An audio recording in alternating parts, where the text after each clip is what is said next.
first speaker is a soon-to-retire architect who has had his own practice for 20 years now. He's a widely travelled man who started his life as a volunteer in Kenya in the early 1970s. And he's going to talk today about denial. Denial is bandied about by the political media establishment these days simply as a means of stifling debate about opinions it does not approve of. But there is real denial in this country and elsewhere about the root causes of an increasing number of national and international problems that are preventing sane, logical and workable methods being proposed for their solution. And such solutions will be the subject of this next talk. So here to talk about denial, the real denials in Britain today and their consequences, please put your hands together and give a very warm welcome to Peter Phillips.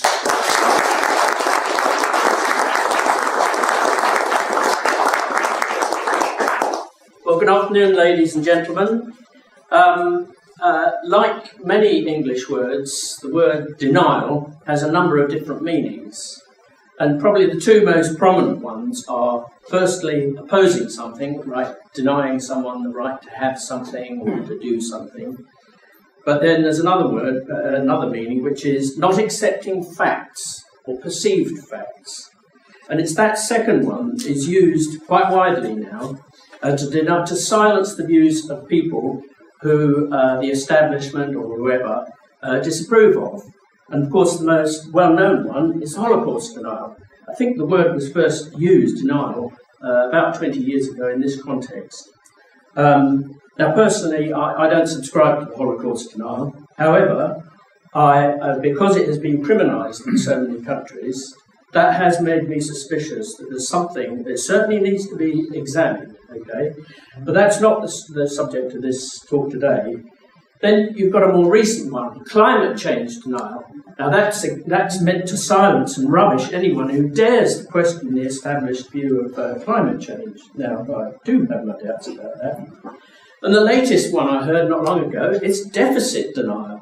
I mean, you couldn't make these up. There was another one too. But, so that's phony denial, but there's real denial going on about quite a lot of issues that face this country and now obviously Europe as well as international ones.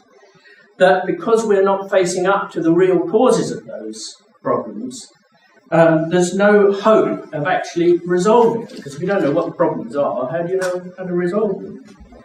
Now the biggest, the most serious of these denials is the cause of the housing crisis. And my God, we've got a housing crisis, haven't we, today? The average price of houses in London is now 12 times the average annual income. Now, apart from a few very rich people, that effectively means that ordinary people just can't afford to buy a house anymore. When I bought my first house, I think it was about 3.5 times salary. And that was a challenge, but it was feasible. 12 times? Impossible.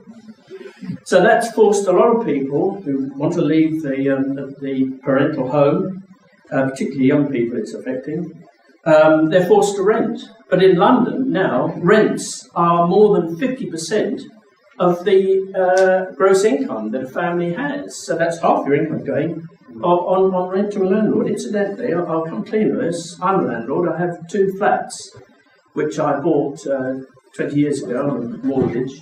And because I had an equitable life pension, thank God I did that, because it's turned out to be my pension. That wasn't the intention. So I just thought I'd be honest about that.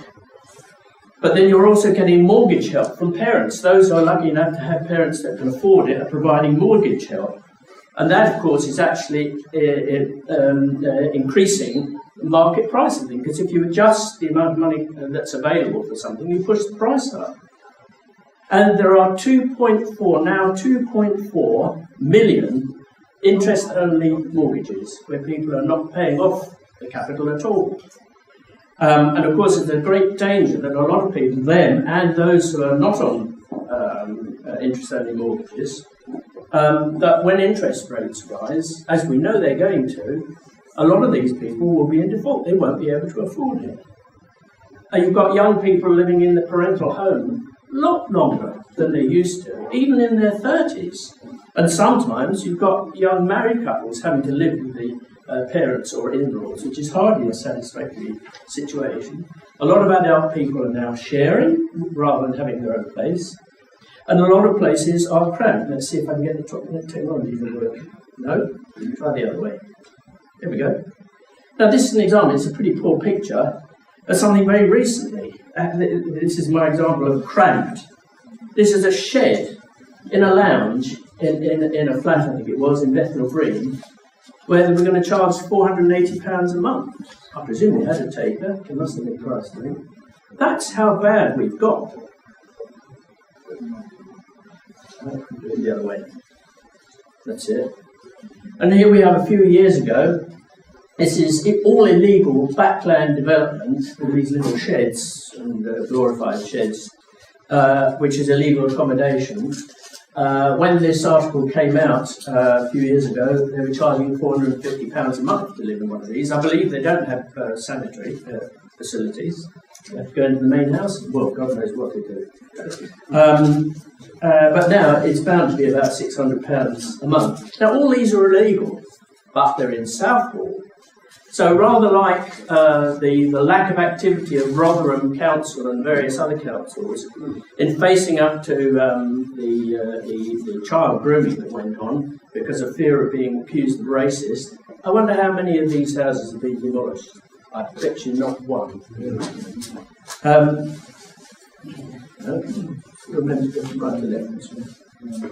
And also, for that matter, UK housing space standards are the smallest in the Western world, by far. And these are for proper houses, not those sort of things. Now, what are we told are the reasons for this housing crisis? Well, it's the house builders. They're just not building enough, or they're hoarding all their big land banks that they're supposed to have.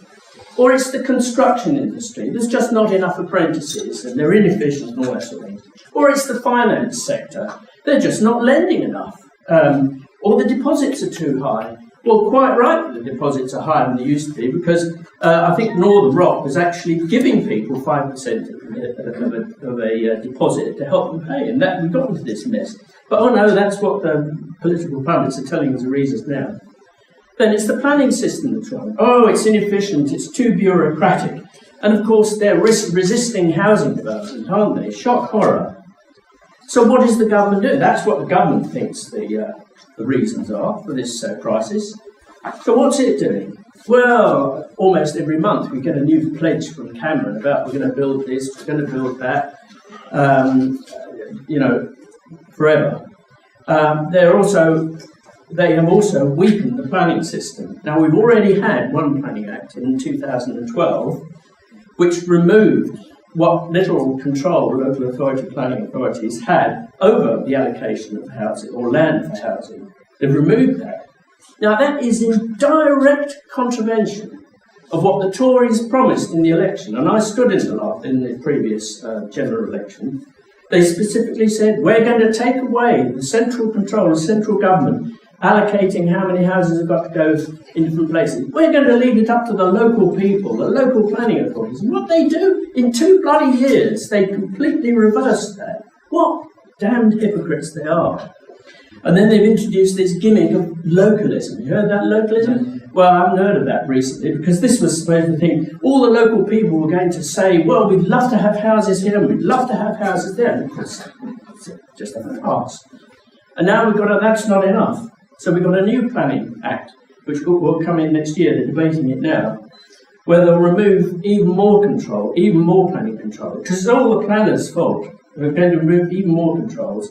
And my fear is that it will start to raid the Greenbelt.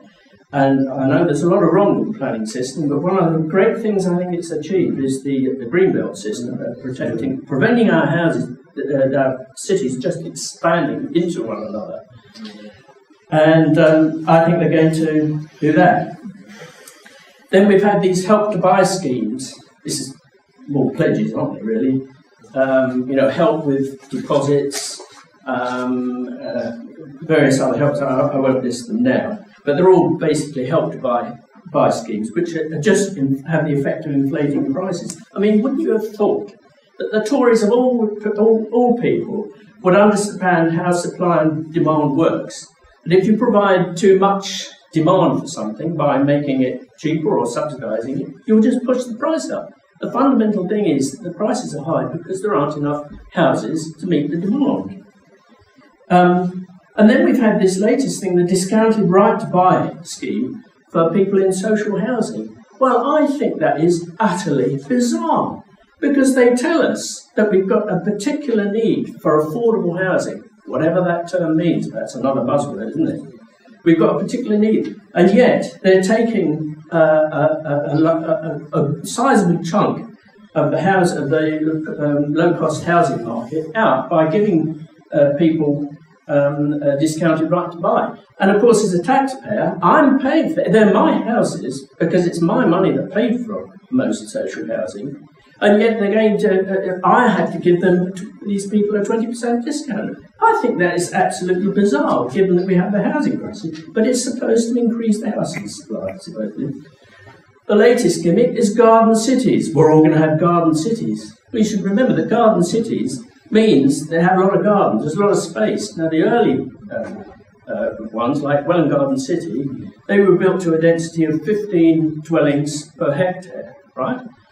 Nowadays, the minimum that the planners, those wicked evil planners, will accept, partly because of government dictate, is 50 dwellings per hectare. And that's at the lower end. They go up to much higher than that. So that's a nonsense, isn't it?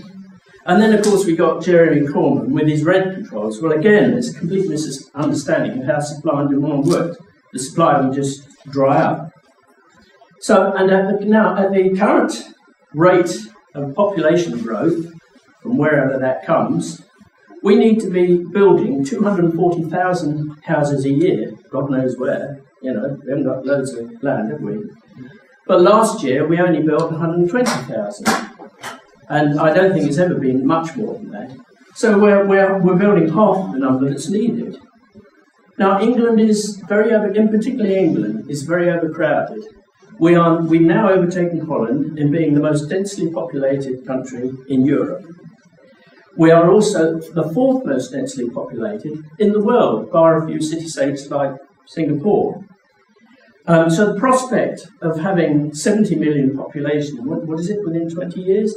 I think is terrifying, because in addition to the housing that we're not building anyway, we'll need to import more energy, we'll have problems with water supplies, we'll have to spend more money on our already inadequate infrastructure, roads and railways, and other public services. So those are the solutions that we've been given by our politicians. But what are the real reasons for the crisis? Well, they're not those other things, by and large. The one thing that it never has been mentioned is the impact of immigration. Now, about 85%, it's difficult to determine exactly what the number is, but about 85% of the new housing demand is just because of immigration and descendants of immigration. So, but that's never mentioned. It's even now, when it's blindingly obvious, it's never mentioned, except UKIP. They do mention it. They do make the connection. And I have to say that I think the Greens are really hypocritical on this, because wouldn't you think that the Greens, they believe in sustainability and balanced communities and all that crap, and yet they never identify the real reason for the housing crisis. So they are in denial of the real reasons. Now, another factor that's perhaps less widely known, that's caused the crisis, particularly in London, is the number of foreigners who are buying properties, largely as investments. I looked this up the other day. There are now 2 million foreign-owned houses in the UK. It's a staggering figure. I had no idea it was that high. There we are. That's central London. All the red dots, the bigger ones, are freehold properties owned by foreigners, and all the purple dots are leasehold properties owned by foreigners. Look how many there are. And if we go in a little bit closer and we see Mayfair, we've got a lot of freehold properties there. Little by little, our city is being bought up by foreigners. But what makes it worse is the rules have been changed in that foreigners are now only allowed to buy new properties, not old ones. So Abramovich would have a problem if he wanted to buy his present mansion, wherever it is.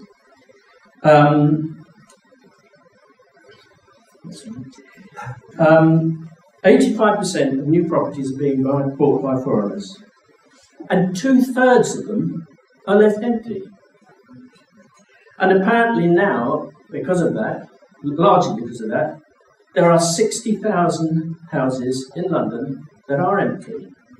Now, don't you think that has some connection with the housing crisis? And that we should be looking at that as a way of solving the problem? My friends, there isn't a housing shortage. There's just too much demand. That's the truth of it. So what should be done? What should be done? Well, for a start, we need to stop, and I mean stop, net immigration. So I would do that except for bilateral arrangements with countries like France and Holland and Australia, where they come from a similar country, but more importantly, the flow of people wanting to come in will match more or less the flow of people going out, so we won't end up with a surplus of people. And of course, if we get out of the EU, we can do that. I would deport all illegals, no mucking about, just deport them, for God's sake. I would stop the foreign ownership of housing, and I would force the sale of the foreigners to sell what properties they've got to British citizens. I'd give it a timescale, maybe a year, maybe it would have to be a little bit more than that. But I'd give them a timescale, you've got to sell them only to British citizens. Now, inevitably, because we don't have as much money as all these rich foreigners, that will bring the price down. Well, tough. You know, you take a risk when you buy these things.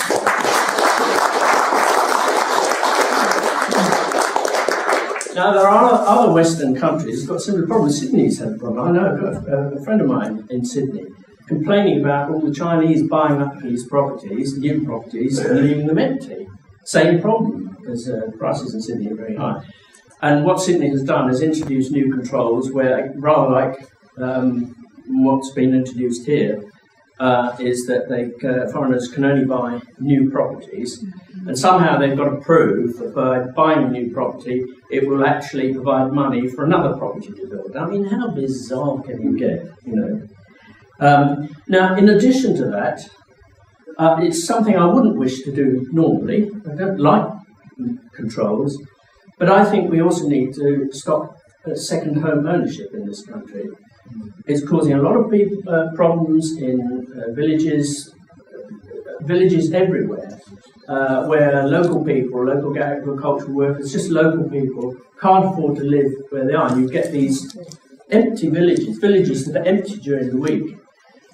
You know, if we had tons of land and we didn't have a housing crisis, I would say, no, if people want to have second homes for the weekend or whatever, fine.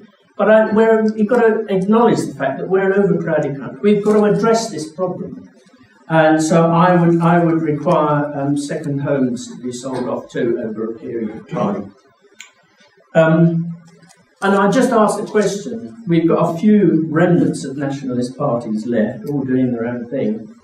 But why aren't any of them concentrating on this housing crisis to bring home to people, you know, all over the country the connection between the crowdedness and the fact that their children or they themselves can't afford to buy houses or can't afford to rent a house, that make a connection with immigration. But I'm not aware of any parties that do. So that's the biggest denial of the lot, the housing crisis. Now we've got immigration denial. This is real denial. There are now net 330,000 people coming to this country, a staggering amount. But Cameron promised, in the previous election, he'd bring it down to tens of thousands. A bit woolly, isn't it? But even that's too many. But 50% of those immigrants come from the EU, so you can't control those anyway. He never mentions that. But the biggest thing is Cameron has been completely silent, and therefore he's in denial on this, about what's called the primary purpose rule. Now, this was introduced by the Tories in 1983, and it said, I've put it down here, it required that marriage immigration, in other words, where there's an arrangement using this Indian subcontinent, applicants must show that, quote, that the marriage was not entered into primarily to obtain admission to the United Kingdom. In other words, sort of immigration. I'm looking at that, I would think, how on earth do you enforce that? But apparently it was very successful. But he's not mentioned. Now, yes, I need to go back to this. After the 1997 election, when Labour first came to power, this wasn't in their election manifesto, but the first thing they did was to abolish that rule. And within 1 year, immigration went up from 50,000 to nearly 200,000 a year. So clearly, this, what I call illegal immigration, is resulting in 150,000 people a year. Now, I suspect that's still there. It's still 150,000. But Cameron's never mentioned that. So how's he going to get the immigration down to tens of thousands if he's not going to deal with, for a start, with the 150,000 that have come in because of this primary purpose? It's another denial, or a lie. Choose what you want. And then, of course, you've got economists and businesses, like the CBI recently, they support immigration. Well, they would, wouldn't they? Because by and large, they get a pliable workforce that doesn't complain, and low wages. Oh, we love low wages, don't we? But what they fail to do, and it irritates me so much when the Biased Broadcasting Corporation wheels on the latest economists to say, oh, it's good for the economy and having all these immigrants and what have you. But they don't say, well, how are you going to address the housing crisis? Because, of course, immigration hasn't got anything to do with housing, is it? So I think that's the reason. Right. Now, UKIP proposes Australian-type controls. I know all about the Australian-type controls because I once migrated to Australia. I wish I'd stayed there then. But UKIP still says we need 50 to 100,000 people a year. I'm not quite sure why, but we do. In my view, we don't, because the UK is overcrowded.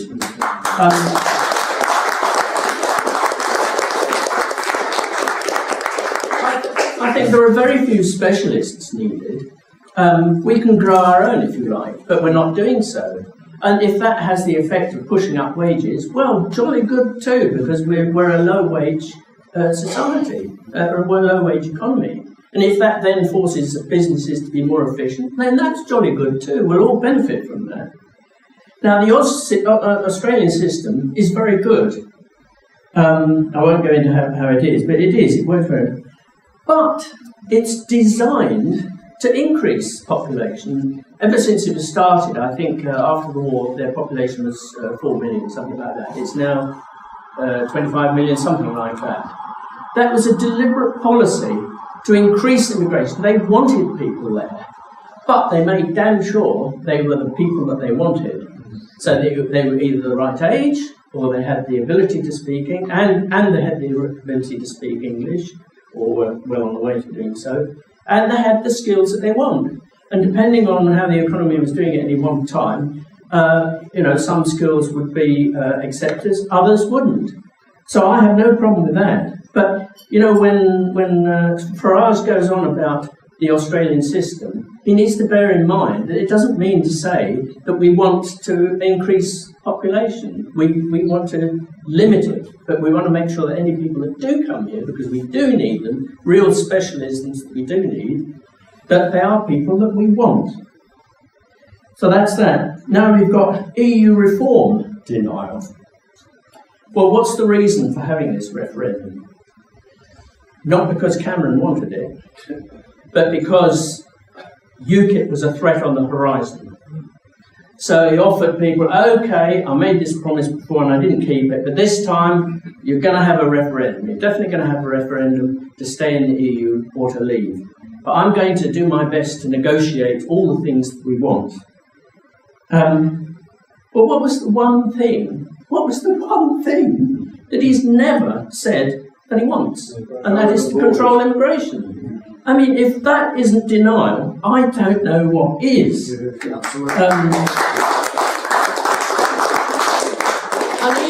even the one thing that's sort of a little bit close there that sort of agitates people, including me, immigrants getting benefits, EU immigrants getting benefits, even that's now been dropped. And so really, all he's going on about is reforming regulation of businesses. Well, that's really going to fire the electorate, isn't it? Oh, yes, we want better regulation for business. That's what we want. Yes, we'll vote to stay in. So that's another denial. Now, the one thing that's particularly relevant today, after the events of yesterday, Islamic extremism denial.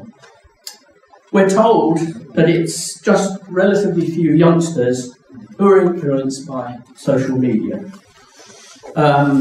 And there have been various initiatives introduced to de-radicalise them. They're all gimmicks, like the rest of what Cameron does. We're told that most Muslims are moderate. In fact, I remember seeing just 2 or 3 days ago a video of President Hollande saying after the Charlie Hebdo atrocities less than a year ago that this is nothing to do with Islam. Nothing to do with Islam. Well, if that isn't denial, I don't know what is. But that's what he said. So we're told that most Muslims are moderate. But there was a poll, I suppose, done fairly recently of British Muslims, so-called moderate majority, and 37% of them said that they want Sharia law. Well, what's moderate about Sharia law, for God's sake? And I have to say, I noticed a deafening silence from the so-called Muslim moderate majority after the grotesque beheading videos from that dreadful man who's now been killed, hopefully. And after the head, where were they on the streets? Demonstrating against this wretched representation of our wonderful religion. Not at all. All we ever see on the television are more hate-filled, posters of Sharia. We'll get you with Sharia, and they're never prosecuted. Those people. So there was a deafening silence there, and I have to say there was an equivalent deafening silence from European Jews after the outrageous overreaction of the Israeli government to the citizens of Gaza. Very similar. If we had these mass demonstrations, both of the Muslims and the Jews on the streets over these things, then I might have some faith in this idea that most of Islam is moderate, but I don't think it is. The real problem, again, this is the denial, the real problem is the Quran. Now, I'm no expert on the Quran, but I've seen enough of the verses to realise that it teaches intolerance, violence and hatred. As I must say, there are a few bits in the Old Testament that I think that even the Christian churches should question whether they believe in some aspects of the Old Testament, but that's another subject. And this Quran, and the way it's taught in mosques and madrasas, which are everywhere in this country now, in my view, it provides the seed corn for the later extremism for those that choose to go down that path. And I think what you're getting in the mosques and madrasas is indoctrination of this evil belief. And after all, ISIS is only doing what the Quran literally says should be done. And you might think that, well, yes, but it's only a few that do it. But the history of the spread of Islam has not been, by and large, the Christian way, not exclusively, so I have to say, but not by and large the Christian way of spreading the Christian gospel. I'm not a believer, by the way, of any religion. But by and large, except for South America, it was done by persuasion. Not so is the spread of Islam. It's always been done by violence and vicious violence. And I do now wonder whether what the Crusades were up against was the sort of violence that we had from ISIS. And maybe that's why the Crusades were so violent. I don't know about that. So what needs to be done? Well, we need to reassert our West European culture. No Sharia law at all. Let's make it a criminal offence, those that try to impose it on us. No halal slaughter, because that's against, the animals' right to do that. And equally, no Jewish slaughter.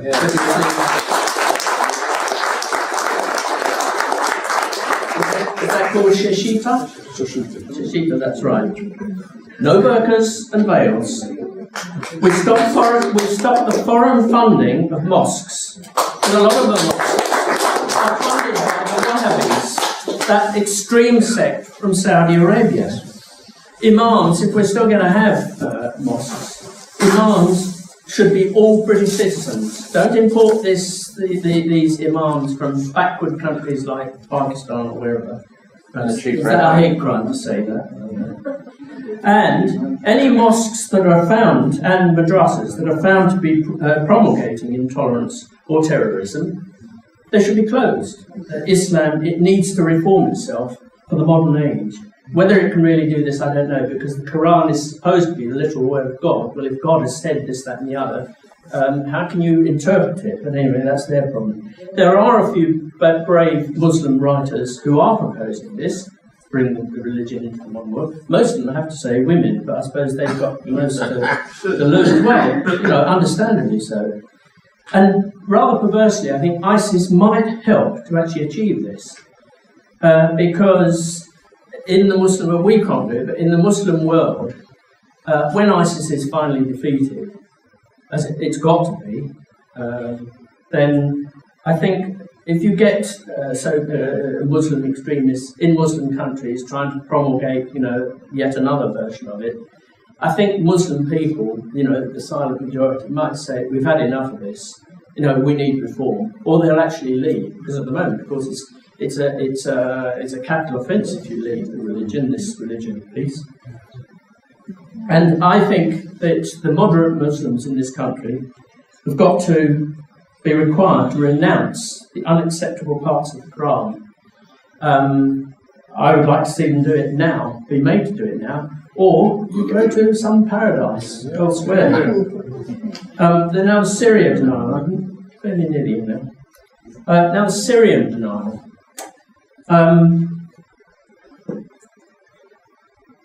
That's a map of Syria before the war started, and it's of the ethnic and religious subdivision of Syria. Can you see what a patchwork quilt it is? There is another part of it in detail. Can you imagine trying to get cohesion in a country like that? Now, I have to say, that map, or the previous one, is not so dissimilar to an ethnic and religious map you will find of London.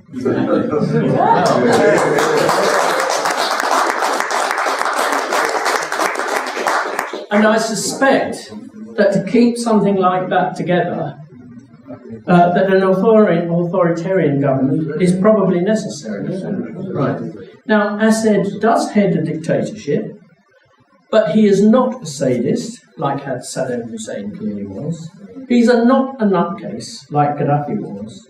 Syria was, sadly, it's in the past tense, it was a well-educated, cultured, and secular country. Funnily enough, secular and in fact all those things apply to Iraq as well, under Saddam Hussein. So why is it that the West have got it in for Assad? He's the wicked guy, and yet they support Saudi Arabia, which is backward. It's a dictatorship. They call it a monarchy, but it's a dictatorship. It's intolerant. It's brutal. In fact, it's rather like ISIS, and yet we support it. Well, we all know the reason why.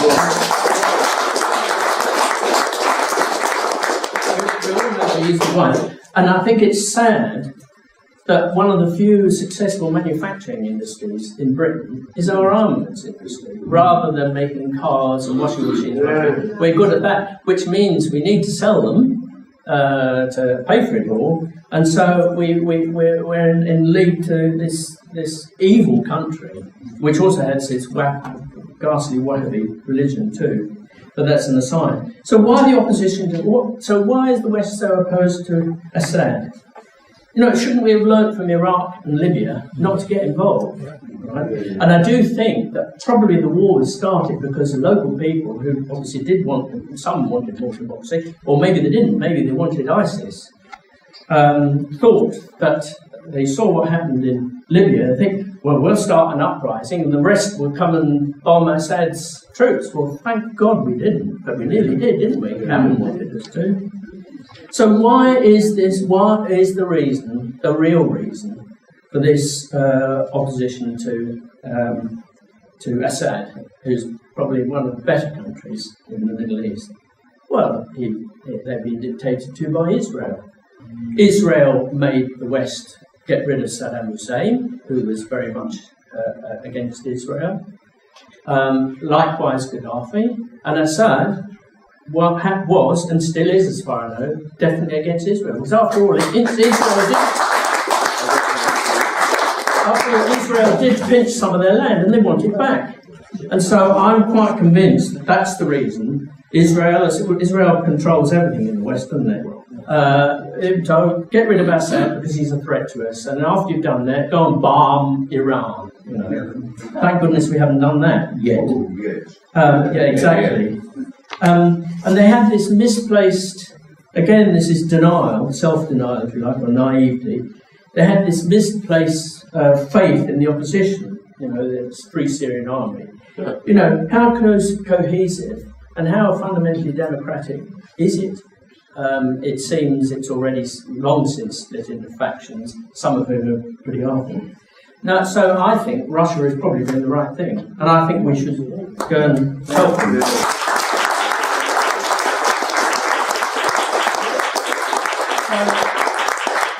So, bring it to a conclusion. Why is there so much denial in this country? Well, I think the number one issue is the fear of being branded a racist, and you lose your job and your pension and God knows what. And that clearly was the reason. In fact, it's even been accepted, not denied, in other words, that was the reason why the Muslim grooming was not prosecuted in, well, not just Rotherham, but other places. And it's funny, isn't it? Do you remember Nick Griffin? I am no apologist for Nick Griffin, far from it. But he stood trial twice, along with Mark Collett, for actually pointing out the grooming that was going on. So he was actually proved right.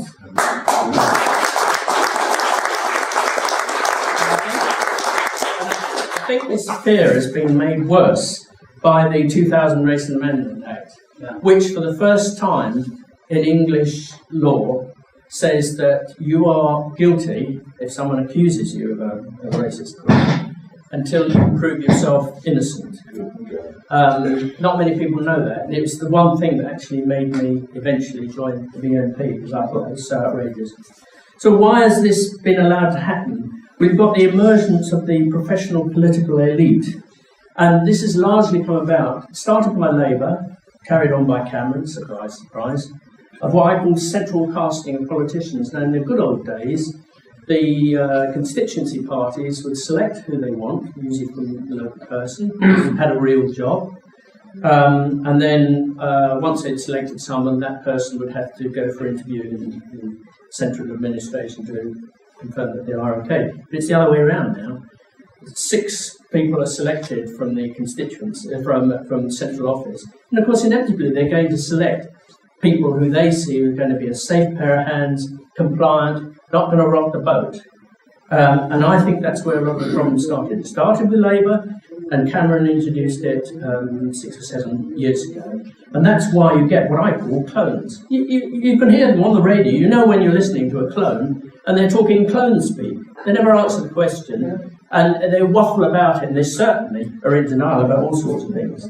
And I think the electoral system makes it difficult to challenge this oligarchy, or whatever you want to call it, because of the way that we have the first past the post system. Do you remember we had a referendum, which was a demand of the Liberals in the coalition, that we have a preference system for the election of candidates for individual constituencies. And I thought that was one of the best systems. I don't like PR overall, but that I thought would work. And, it's thrown out. And of course, the other major influence in all this denial is the National Union of Journalists. I've got a leaflet at home that actually says what the journalists have done. I think most of them still are NUJ members, how they should treat far-right people, Nazis, fascists, us in other words. You deny them a platform. It's all there, right? So now the conclusion. The word denial has been used to silence opposition on a few key issues. Well, of course, climate change and now the deficit. I think that deficit is unbelievable. But real denial, as I've tried to demonstrate, and there are many other examples, but these are the particularly worst ones in my view, are preventing us from being honest about what are the cause of problems and then solving them. And I think one thing that will help us to do this is the legislation against racism and so-called hate crime, which is so easily used to stifle debate, that we all have to go in, and in free speech, it's got to be repealed. It's not going to be.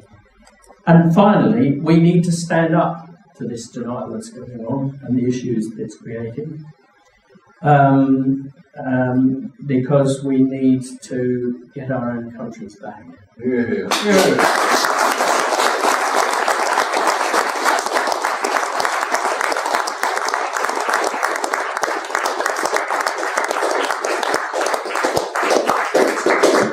Now, let's be honest, let's not be in denial. Bosnia had 3 ethnic groups, and look what happened there, right? Britain has 330 plus ethnic groups. It doesn't take a genius to see where we're heading to in this country. Immigration makes no sense whatsoever. But they say at least it makes economic sense. Does it? Wages pushed down, rents pushed up. It doesn't bother the immigrants. They get free houses, they get free benefits, they get free everything. It doesn't bother the wealthy cosmopolitan elite because they're not living in the real world. So, who does it bother? It bothers the majority, the silent, suffering majority, who have to suffer the consequences. The native population, the indigenous population, poor, old, whitey. This nation's elite does not care about it. This nation's government doesn't care about it. A nation's government should look after the people, put its best interests first, not replace them with foreigners and exterminate them. And that, my friends, is treachery, the vilest treachery there is. And they will pay. Speed the day.